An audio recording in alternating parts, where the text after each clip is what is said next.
Okay, so now in this lecture what we are going to look at is about synchronization and waits using Selenium. Okay, what are we going to do as part of waits or synchronization and why we need it? Okay, that's what we are going to have a look at right now. Okay, and I'm also going to walk you through the different types of waits or synchronization techniques available in Selenium, and by the end of the lectures you will be able to clearly define to anyone or teach anybody what an implicit or explicit or static wait is. Okay, now let us take a test case in our usual application itself, where we'll have to navigate to this page and click on the radio button. Okay, I think this was one of the first test cases that we did as part of the series of these lectures, but again, for the benefit of all, I'm going to do this again. Okay, but I'm going to retain the same code that I had at that time. Okay, and let me just walk you through the functionality again for those who are watching this for the first time. Okay, and so the functionality is open this web browser and navigate to this website and click on sign in button, correct, and then click on enter some dummy account over here as per the application functionality and create a new account. Okay, while creating a new account, the first thing that the script has to select is this radio button. Okay, let me do this right now. Okay guys, so to save time, what I did was I just entered all the code already. Okay, but I'll just walk you through it. So what are we doing here? We are just setting the WebDriver, Chrome driver properties, and then we are also initiating a new Chrome browser, and then we are going to this URL, right, and then we are clicking on the sign in button, which is this, and then what are we doing? We are also creating a dummy Gmail account. Okay, and hitting the create button.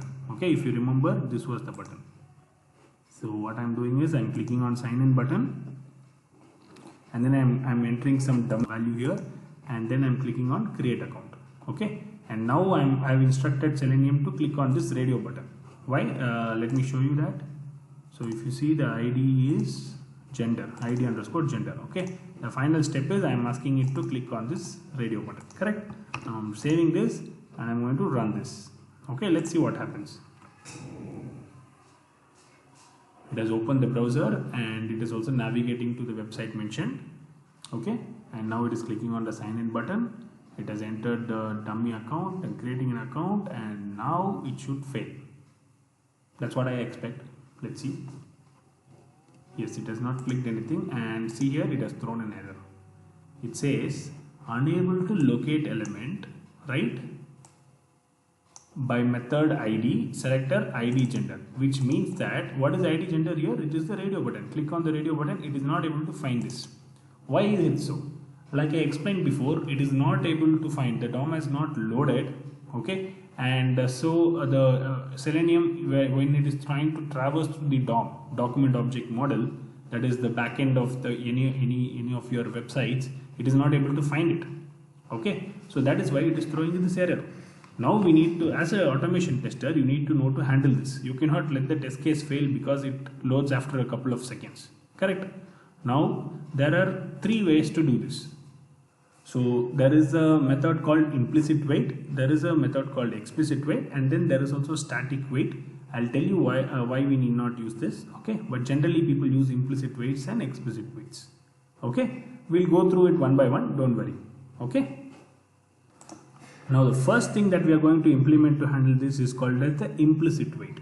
Okay, I'll tell you why it is called an implicit wait and I'll explain the entire concept to you. Okay, but before that, let me tell you something. Okay, we need to write a piece of code to actually enable the waits. Okay, what we need to do for that is, how do you add an implicit wait? This is how you add it. So with the driver instance, you need to manage something, right? Driver.manage. What do you want to manage? You need to manage the timeout. Correct. Driver.manage.timeout. Now we bring our actual keyword itself. Okay, which is implicitly wait. Implicitly wait, and what is the duration you want it to wait? Let me say 4 seconds. Okay, and then here I need to give, what is the other argument it is asking for? Time unit, correct? Time unit dot, if you see the tooltip on top, you'll know what it is asking for. You need not worry too much about it. Okay, dot seconds. Okay. Now your code is ready to handle any object. Okay. If it takes more than 4 seconds to load, only then Selenium will throw this error. Okay. Look at where I am declaring this. The moment I instantiate the Chrome browser, okay, at that time itself I am globally declaring. This is what I mean by global declaration. Okay. When I say global declaration, I am globally declaring for this driver instance, okay, whatever be the element. Okay, whenever this browser is opened, if it takes up to 4 seconds to display any element, wait for it. Don't say that I am not able to find this element. Okay, don't throw me this error. This is what you are programming. Okay. Now this doesn't mean that it will wait for the entire 4 seconds for this object to appear on the screen. Okay. If the object appears in 1 second also, it will again go to the next step. If the object appears after 3 seconds also, it will go to the next step. If it appears in 1 second also, it will go to the next step. And if it appears after 4 seconds, only then it will throw an error. Okay, it's saying that it is not able to locate the element. Okay, now let us run the same test case, and now Selenium will wait for some time before throwing this error, and still if the object does not load, then it will throw an error. Let's see what happens. I hope 4 seconds would suffice. Now it is running and it is logging in as expected. Now it has clicked it. See, last time it threw us an error. Remember, it did not execute this step at all, which means that our implicit wait has worked. Okay, see, the radio button has clicked, which means that it has executed until here. Okay, last time if you see, it was not able to proceed further. It failed here itself. Okay, now this is called implicit wait. Okay, now let us look at what exactly we have done. I'll just show you a slide which lists out a brief features of this implicit wait. Okay, just a couple of them, not much. Okay, so these are generally the features of the implicit wait. Okay, so basically you declare it for all the elements. Okay, it is not specific to any element. If any element, be it a box, be it a text box, be it a button, be it a link, be it a radio button, anything and everything for any object, okay, without any partiality, it will wait for whatever time you have configured in the implicitly wait method, and then only it will say that I am not able to find the element. Okay, and like I said before, it works until the timeout, the configured timeout that you are giving within the the time units, that it will wait until that time and only then throw the error. Okay, this is the main property or the main feature of the implicit wait.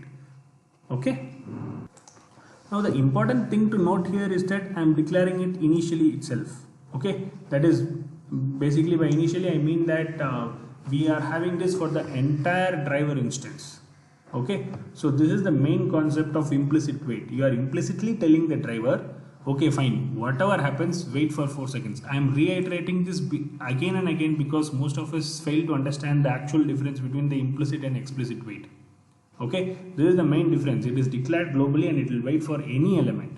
Okay, so anything and everything that will crop up within the configured time will be handled, which is 4 seconds in this case. Okay, but if it takes 5 seconds, be it any element, it will not be found.